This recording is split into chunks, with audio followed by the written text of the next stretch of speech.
Daf Yomi Tractate Sanhedrin, page 47a, top of the page, with the words Tashema. The Gemara suggests, come and hear, a proof from what was taught with regard to the verse, Niv Zebein of Dimas, Ze Chizkiyahu Melech Yehuda, Shigerer Atzmot Aviv al Mita Shel Chavarim. The Gemara suggests, come and hear a proof from what was taught with regard to the verse, in his eyes a vile person is despised, but he honors them that fear the Lord. Psalms 15:4. This is referring to Hezekiah, king of Judah, who dragged the bones of his father Ahaz on a bier made of ropes. And he did not bury Ahaz in a manner befitting a king, in order to disgrace him for his sinful conduct. And if the eulogy and other funeral rites are meant to honor the living, what is the reason that he acted this way, in a manner that brought disgrace upon himself and all the Jewish people?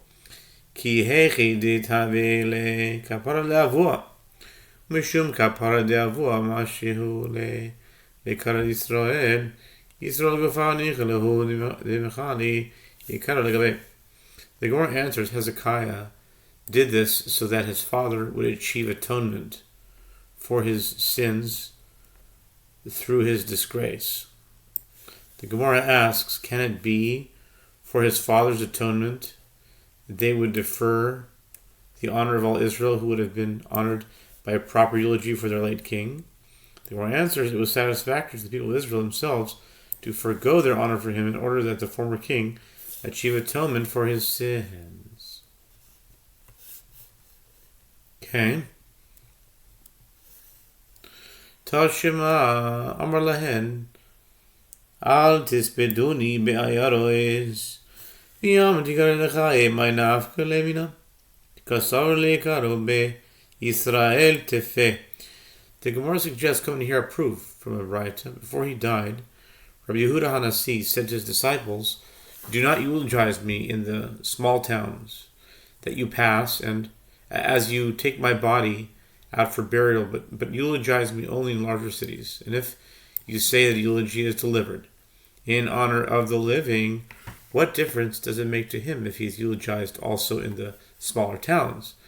The Gemara answers, he thought that the people of Israel would be more greatly honored through him if they gathered together for the eulogies in larger cities.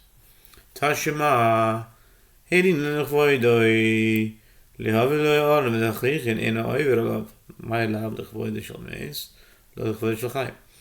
Gemara suggests, come and hear a proof from the Mishnah, if one left his deceased relatives unburied overnight for the sake of his honor, for example, in order to bring him a coffin or shrouds, he does not transgress the prohibition of his body shall not remain all night. What, is it not referring to the honor of the deceased? The Gemara answers, no. It is referring to the honor of the living relatives of the deceased.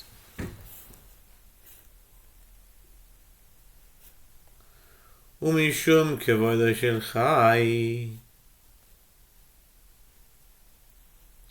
mevis le'lemes in kiyom rachman lo yisrolen lo se'alais dumya detalo is dispe bizayon aval hacha kivan delespe bizayon lo.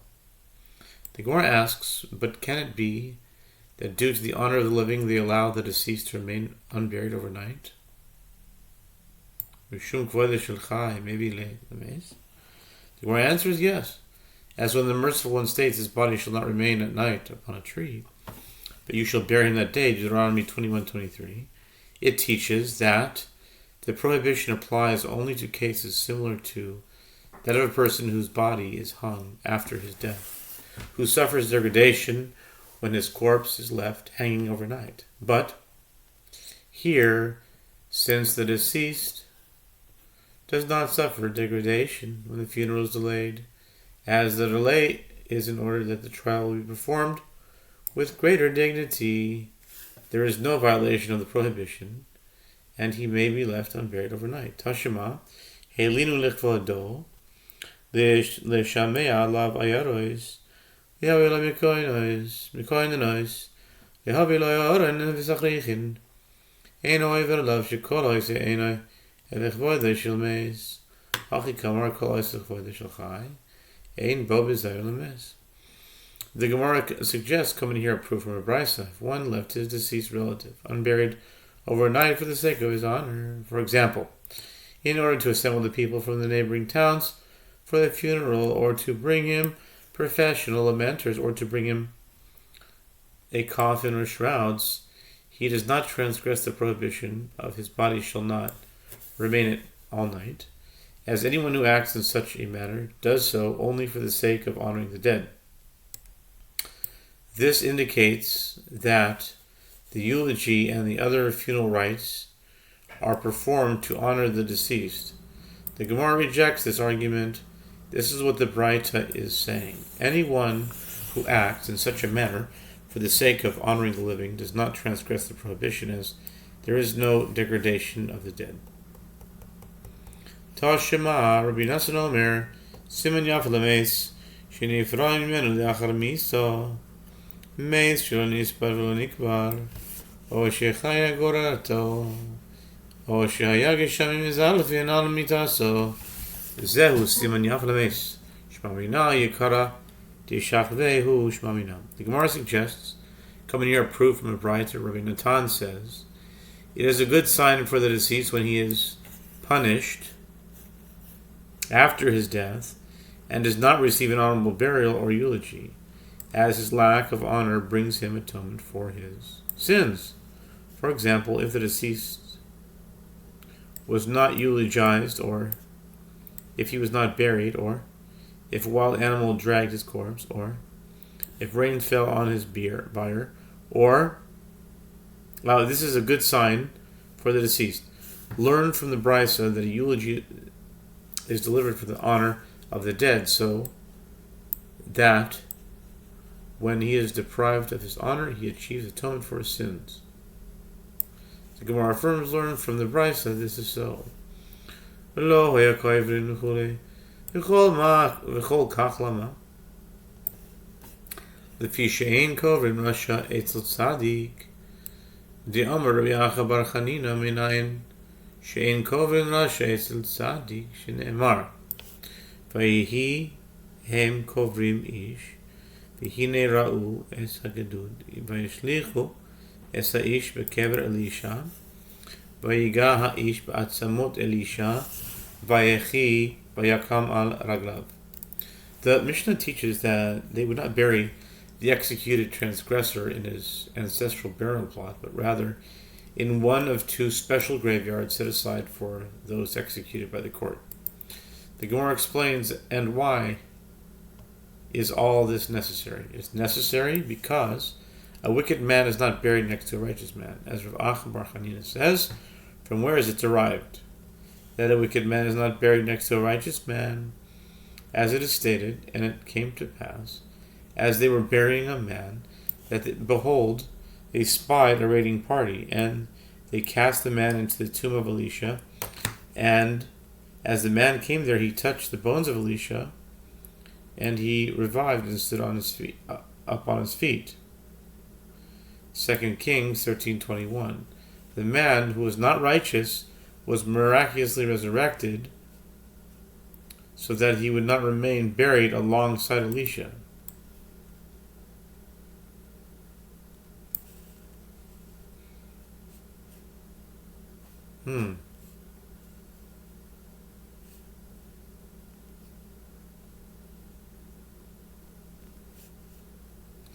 Amar le Rav Papa.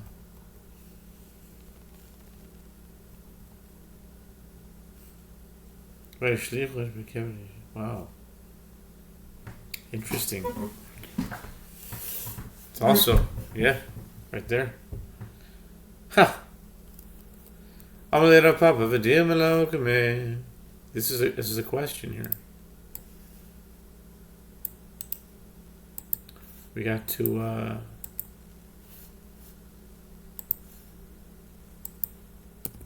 to put this here.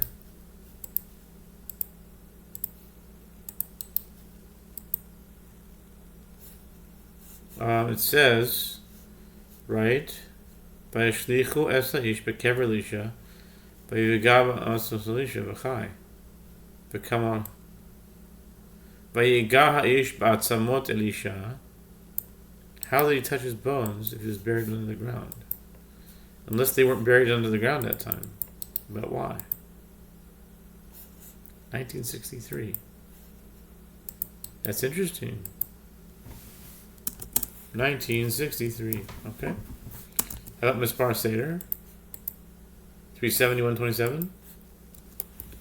370, 127. 2455. That's Atbash and Albam. 2961, yeah. Wow. Okay. This would be Sanhedrin 47a. Yeah. It's a big shot. Okay. How are we doing on time? 11 minutes. Nice. Amar le Rav Papa v'dil v'lemkuye v'hina pishnai meruchacha ilai amar le hihachi hainu detanya ragla babad v'beito lo alach. Rav Papa says, Rav Acha bar Chanina, what proof is there from here? Perhaps the man was resurrected in order to fulfill Elisha's request of Elijah. I pray you let a double portion of your spirit be upon me. 2 Kings 2:9. As now Elisha resurrected two people, the son of the Shunammite woman and this man, as opposed to Elijah, who had resurrected only one person. Rav Acha bar Chanina says, Rav Papa, if so, there's a difficulty. Is this a reasonable explanation in light of what is taught in the Braita? The words, and stood up on his feet, indicate that he arose, but he did not go to his home. The man did not in fact live again, but for a moment, indicating he is resurrected, not in order to fulfill Elisha's request for a double portion of the spirit, but in order to prevent the disgrace of having a wicked man buried next to Elisha. Ela v'hina pishnaim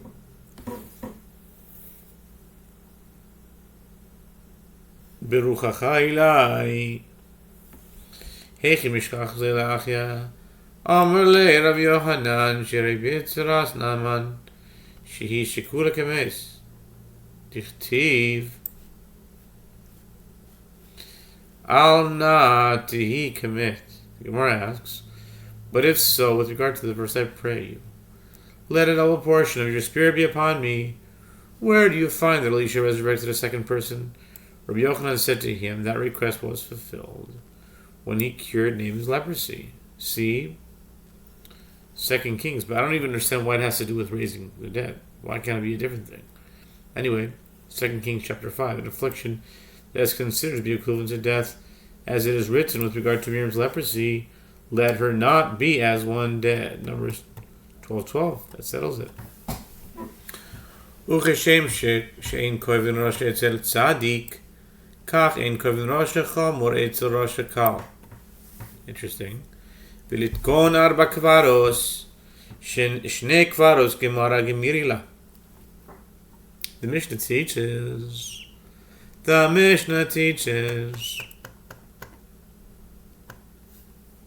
that two graveyards were established for the burial of those who were executed by the court, one for those who were killed by decapitation or strangulation, and one for those who were stoned or burned. The Gemara explains, just as a wicked man is not buried next to a righteous man, so too an extremely wicked man, one who committed a grave offense, is not buried next to a less wicked man, meaning one who committed a less severe offense. The Gemara challenges, if so, let them establish 4 different graveyards, one for each of the different modes of judicial execution.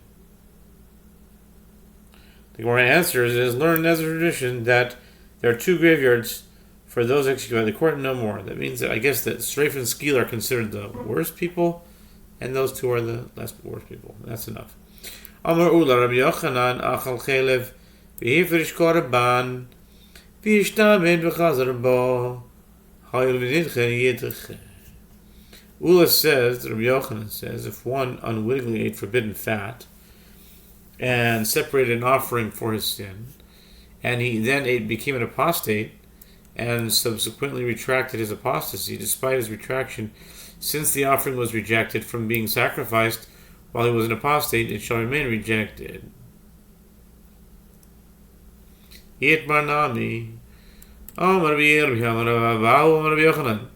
Achacher korban. Vinish tate. Chazar vinish tape. Hoil vinidre yidre. It was also stated that Rabbi Yirmiyah says, that Rabbi Abahu says, Rabbi Yochanan says, if one unwittingly ate forbidden fat and separated an offering for this sin, and he then became insane, and later regained his sanity, the animal that he had dedicated as a sin offering may not be sacrificed. Since the offering was rejected from being sacrificed while he was insane, it shall remain rejected.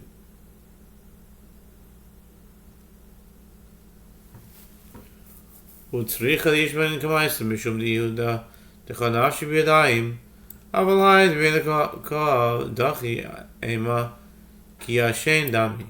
The Gemara explains that it was necessary for Rabbi Yochanan to teach this halacha in both cases, as had he taught us only the first halacha with regard to the apostate, I would say that's only in the case that the animal is rejected forever because the owner actively rejected himself when he became an apostate. But in this case of insanity, where the owner was rejected automatically, not of his own choice, I would say he's considered as one who is asleep, so that as soon as he regains his sanity, his offering is once again fit. And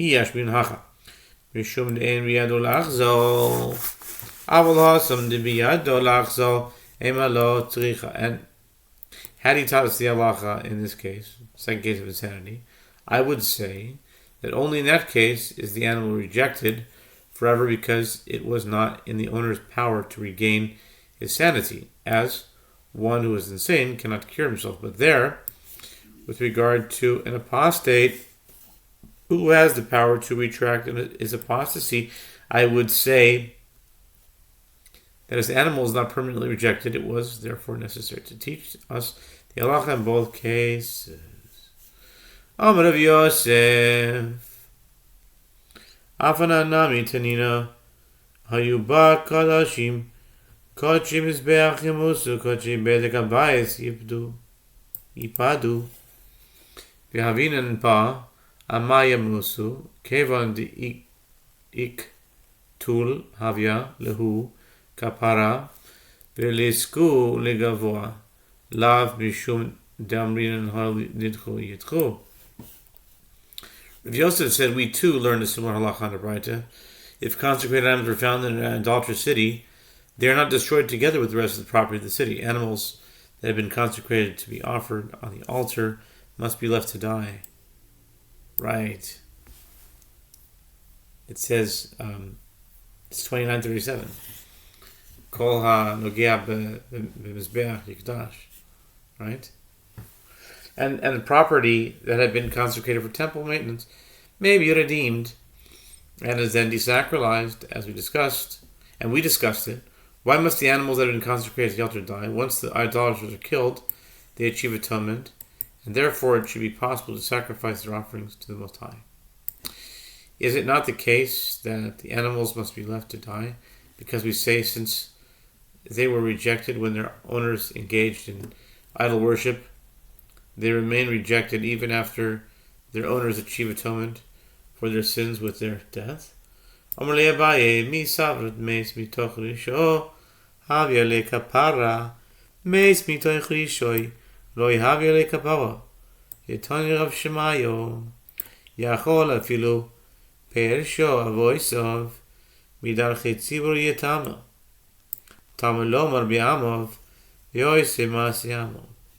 Abaye said to Rav Yosef, do you maintain that one who dies in his state of wickedness without repenting achieves atonement?